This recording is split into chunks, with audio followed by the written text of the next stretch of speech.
Vengui de finalitzar era trobada que hem mantingut ací en Palau de la Generalitat amb el president aragonès, amb qui hem tractat sobre el desenvolupament institucional de la Val d'Aran. A daet li he presentat les línies estratègiques del que ha d'estar pla de govern del Consell General d'Aran d'aquesta legislatura en matèria, com a digui, de desenvolupament institucional, amb tres eixos bàsics. El primer és de la revisió i modificació de la Llei de Règim Especial d'Aran en adaptar-la als besonys reals de la nostra ciutadania i a aquesta consolidació de l'autogovern aranès. Per l'altre costat també la creació per primer cop ja d'un sistema, d'un model de finançament que sigui fixat i que valgui seguretat, estabilitat, desenvolupament de les competències entre els auloc, doncs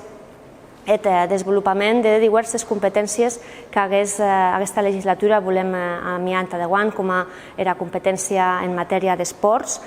barrar aquelles competències que encara no són barrades en matèria de llengua i cultura o atenció social, i millorar també competències en matèria de turisme i promoció econòmica. Aquests són els tres eixos essencials que ho hem tractat amb el president, a qui ja li agraïsc la seva predisposició en treballar conjuntament que pendent aquest 2024 aquestes qüestions siguin una realitat que ajuden, com a digui, a consolidar l'autogovern d'Aran, que en definitiva ha com a objectiu millorar la qualitat de vida dels aranesos i araneses.